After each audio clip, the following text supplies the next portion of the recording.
daya pikir untuk kemuliaan Tuhan. Refleksi pagi 580. Apa yang terjadi bila daya pikir tidak digunakan dengan semestinya? Mari dengarkan Hosea 4 ayat 11 dan 12. Anggur dan air anggur menghilangkan daya pikir. Umatku bertanya kepada pohonnya, dan tongkatnya akan memberitahu kepadanya, sebab roh perzinahan menyesatkan mereka, dan mereka berzina meninggalkan Allah mereka. Saudara-saudara, seperti halnya minuman anggur bisa menghilangkan daya pikir, demikian juga penyembahan berhala telah menghilangkan kemampuan bangsa Israel untuk melihat tangan Tuhan yang memimpin dan membimbing umatnya. Daya pikir bangsa Israel telah ditumpulkan karena mereka meninggalkan Tuhan Allah dan berzina dengan berhala. Daya pikir akan jadi tajam bila takut Tuhan. Saudara-saudara, daya pikir adalah anugerah Tuhan yang harus digunakan di jalan Tuhan. Daya pikir yang dilandaskan pada iman percaya itulah yang akan membuat umat Tuhan menjadi tajam dalam berpikir dan mampu menempatkan segala sesuatu dalam terang Tuhan. Bila ada orang percaya yang tidak takut Tuhan, maka dia sebenarnya kehilangan anugerah besar, yaitu kemampuan untuk berpikir sesuai dengan kemauan Tuhan.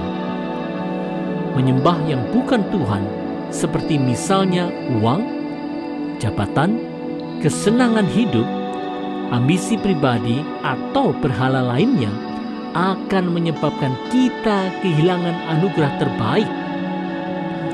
Oleh sebab itu, hai umat Tuhan di Indonesia, marilah kita menggunakan daya pikir kita untuk kemuliaan Tuhan.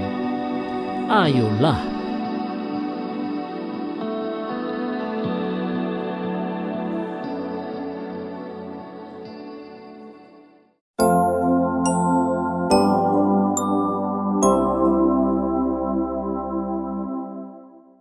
Ikut menjaga moralitas bangsa.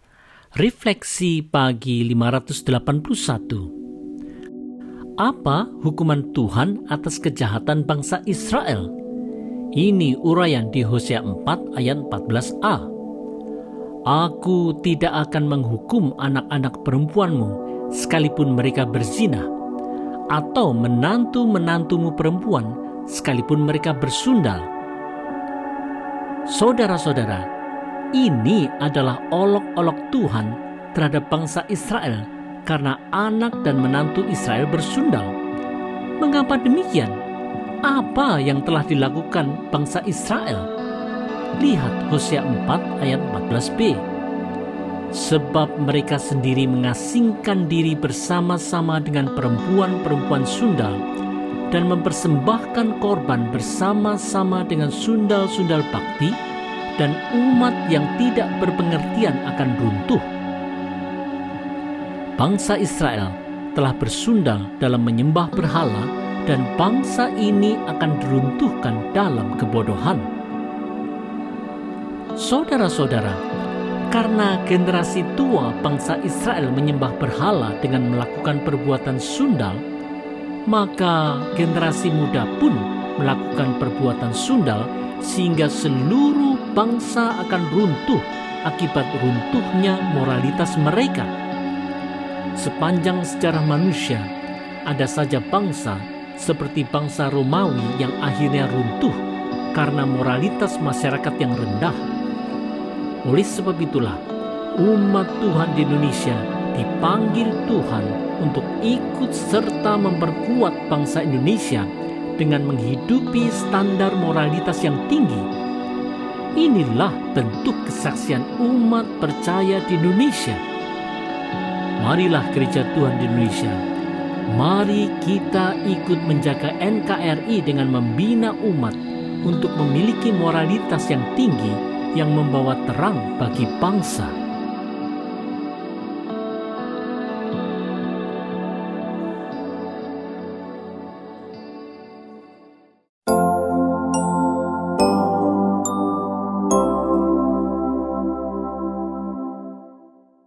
Utamakanlah Tuhan dan bukan yang lain.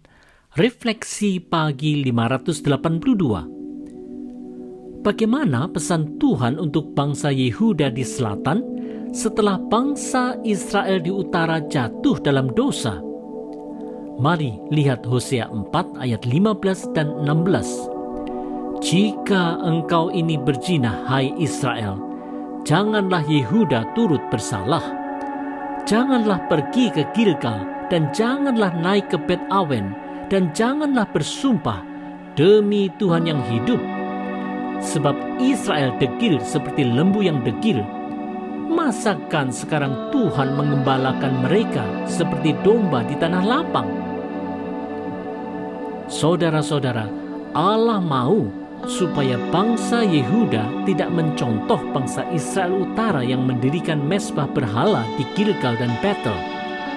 Betel yang berarti rumah Allah telah berubah menjadi Bet Awen atau rumah ilah. Menyembah berhala adalah suatu kebodohan besar. Saudara-saudara, menyembah berhala pada masa kini di Indonesia bukanlah lagi sekedar menyembah patung-patung seperti zaman dulu. Menyembah berhala terkait dengan sikap yang tidak lagi mengutamakan Tuhan, tetapi justru mengutamakan hal-hal yang di luar Tuhan. Bisa saja hal itu berwujud sebagai harta, jabatan, popularitas, idola, kekuasaan, ataupun kenikmatan hidup. Pikiran dan hati umat Tuhan akhirnya menjadi Bet Awen, rumah ilah, dan bukan lagi Betel, rumah Allah. Oleh sebab itu, wahai umat Tuhan di Indonesia, mari kita menyadarinya dan kembali ke fokus hidup yang semestinya. Marilah kita saling mendorong dan saling menguatkan untuk tetap setia di jalan Tuhan. Di sanalah berkat Tuhan akan dicurahkan dengan melimpah.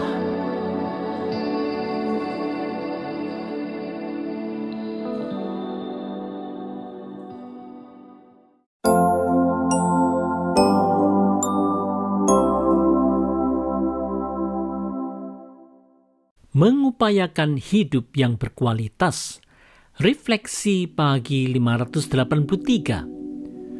Apa yang dibenci Allah pada bangsa Israel utara yang diwakili oleh Efraim, suku terbesarnya, di Hosea 4 ayat 17 dan 18. Efraim bersekutu dengan berhala-berhala, biarkanlah dia. Persepakatan para pemabuk. Mereka menyerahkan diri habis-habisan kepada persundalan. Mereka lebih mencintai kehinaan daripada kemasyhuran mereka. Saudara-saudara, Allah membiarkan bangsa Israel untuk mabuk dalam dosa-dosa mereka karena bangsa ini mengeraskan hati mereka dan tidak mau bertobat. Bangsa Israel lebih senang hidup dalam kebobrokan moral daripada hidup dalam integritas, kehormatan dan standar moral yang tinggi. Mereka telah berdosa kepada Allah karena mereka hidup mengikuti kemauan sendiri dan bukan kemauan Allah. Saudara-saudara, sebagai pencipta segala sesuatu, Allah tentu tahu apa yang terbaik bagi kehidupan manusia. Bila manusia mau menyelaraskan kehidupannya dengan kehendak Tuhan, pastilah manusia akan menjalani kehidupan yang berkualitas bersama dengan Tuhan. Hanya dengan cara inilah kita dapat terhindar dari kebobrokan moral. Hanya saja manusia tidak mampu menaati Tuhan. Dalam kasih-Nya, Allah mengutus Yesus Kristus untuk membuka jalan bagi kita. Oleh sebab itu, wahai umat percaya di Indonesia, marilah kita memperkuat iman percaya kita dalam Yesus Kristus dan belajar hidup taat pada Tuhan.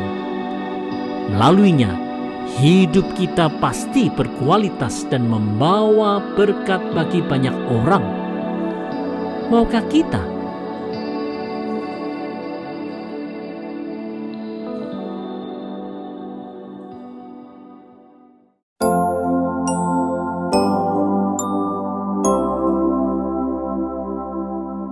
Belajar taat untuk membawa berkat.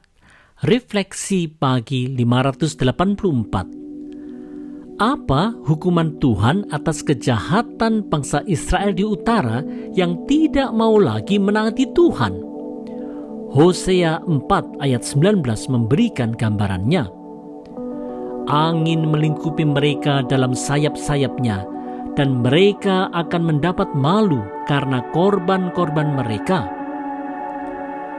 Saudara-saudara, sebagai hukuman Tuhan, angin puting beliung murka Tuhan akan melanda bangsa Israel, sehingga mereka akan terangkat dan terbuang jauh ke tanah pembuangan akibat ketidaktaatan mereka. Persembahan korban kepada berhala terbukti sia-sia karena berhala ternyata tidak dapat menolong mereka untuk terlepas dari murka Allah. Bersandar kepada sesuatu yang bukan Allah adalah sebuah kesia-siaan, karena hanya dalam Tuhan sajalah ada kelepasan.